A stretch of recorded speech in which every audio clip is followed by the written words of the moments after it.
Welcome to the morning after week 7 going deep edition here today. We will keep the summary really short, no player of the week, stuff like that.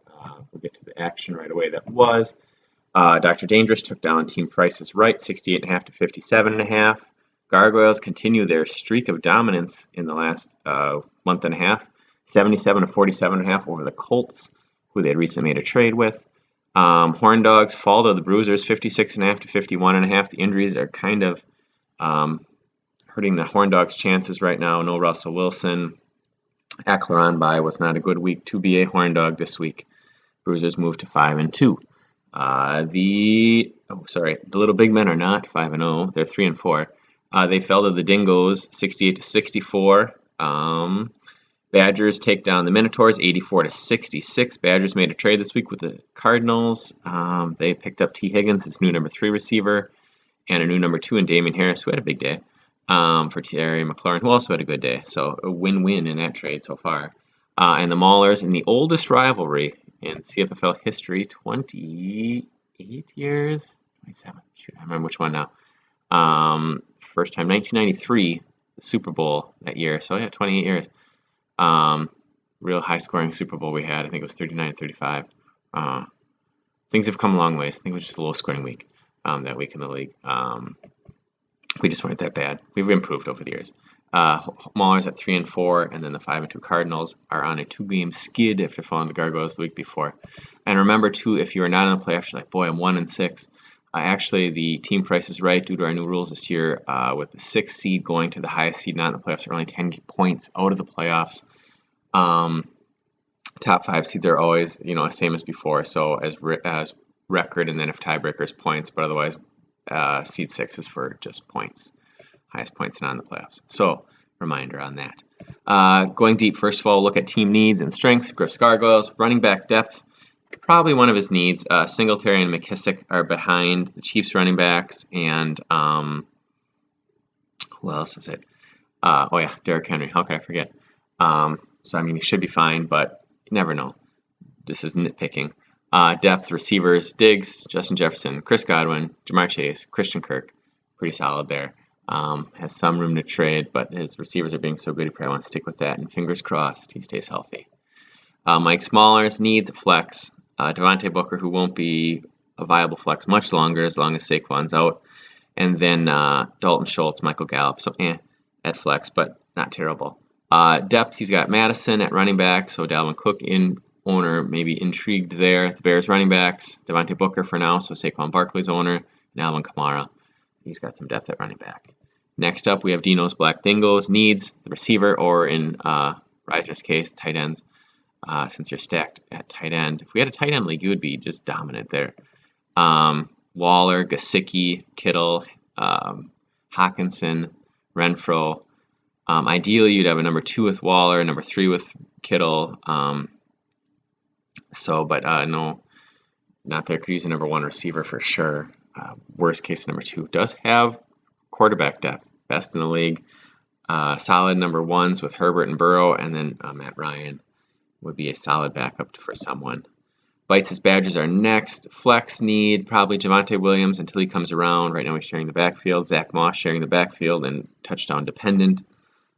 He's okay. Should be, it's a flex, so doesn't matter, but still could always improve. And his depth is at wide receiver 3. He's got T. Higgins, Gronk, Emmanuel Sanders. So he's got some flexibility there to move if need be. Next up, we have the Little Big Men. Need running back 2. Chris Carson's injury sounds like it's very indefinite at this time. Trying to see when he comes back. That'll need to help. Dylan, bad side of the timeshare right now, probably about 33% there. Plus, they have weeks where they decide not to run the ball, like this past week. So that's a need right there. His depth, he does have handcuffs. He's got Dylan, he's got Jamal Williams. Michael Carter's not really handcuffed, but he's kind of developing into a usable running back, at least as a flex. And maybe he'll even develop into that running back too. And then we have Bernie's Bruisers. Wide receiver depth, he needs a bit there. Pitts and Keenan Allen and the other one. He's got some players there that are okay. However, his depth needing there. Tyler Boyd's really not usable. Robbie Anderson has been horrific this year. Darnell Mooney and the Bears offense is just terrible at this point in time. So definitely could use an improvement there.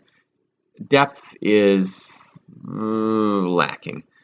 Tua is probably better served as he could be a possible starter some weeks, but most weeks he'd be a very very very very very low end number one receiver or quarterback. But you'll have to see how that goes. And his other wide receiver is Deontay Johnson. So he's okay as his 1 through 3 receivers, but depth is definitely lacking. If there's an injury, he's in trouble. Morton's Minotaurs need is quarterback. Baker Mayfield, Mac Jones, not real good. More of mid-range number 2 quarterbacks. Depth, he has running back 3 depth. Melvin Gordon, Latavius Murray, not the guys you definitely want to start, but if you had to play him in a pinch, you're okay. And wide receivers, he's pretty good. DeAndre Hopkins, who's a low-end number 1 receiver this year just because of the targets. He's not getting as many. Cooper Kupp's probably the number 1 receiver in fantasy this year. Mike Williams is probably a low-end number 1 receiver as well.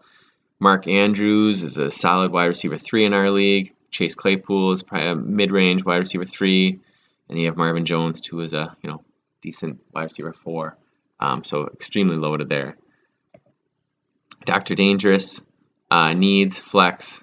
He's got 2 aging receivers. I think they're the same draft. Julio Jones, AJ Green probably be his current flexes there. Might be able to get by in a pinch. Depth at receiver, though, is a strength. Devonta Adams is probably the number 2 receiver in fantasy this year.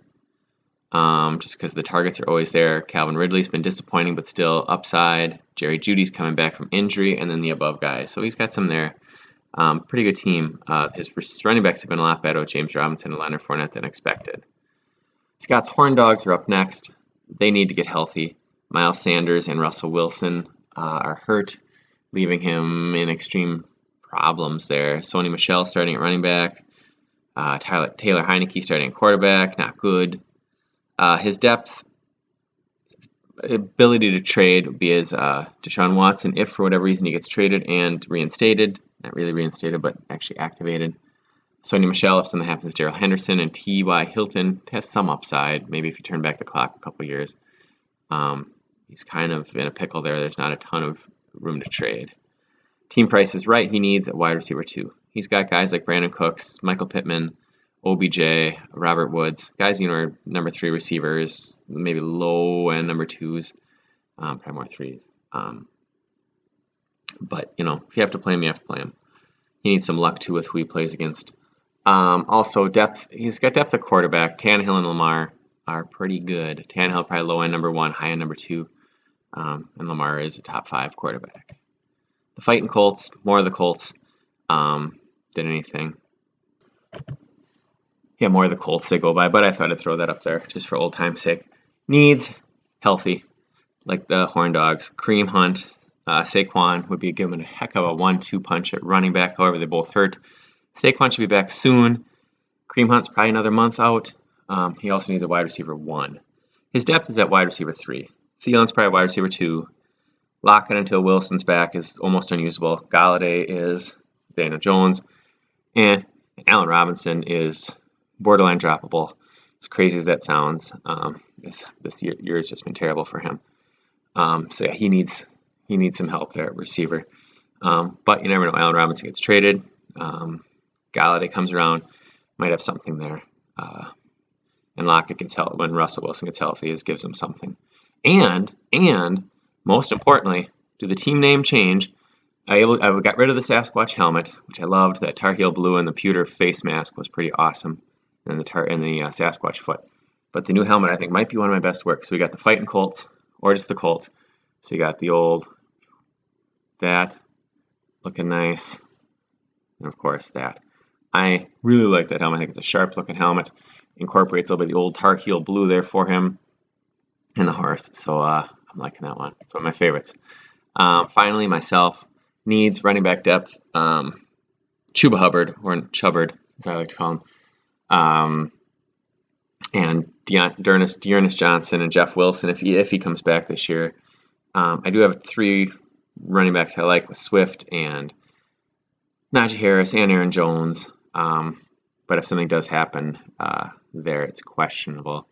Depth, what I have to trade from, which isn't wonderful. Jacoby Myers, Jalen Waddle, who looks like a decent wide receiver 3. Myers is, if this was PPR, he'd be pretty good. Probably more of a wide receiver, low end 4 in our league. And Corey Davis, not the greatest there. Depth, I've moved a little bit of around to improve my starting lineup. Jalen Waddle is probably my best depth piece. But that's the show for the week. We haven't done that going deep segment in a while. So thank you for tuning in, looking at where the teams stand. Next time, we'll take a look at high point standings for the year and see where you stand there, and also the playoff picture, because next time I do the show will be after week 9, which will leave 5 more games left at that point. So thank you for tuning in. Best of luck to everyone except you, Dr. Dangerous, this week. Hopefully Devontae Adams is not seriously ill, but hopefully he does not travel to Arizona. All right, best of luck.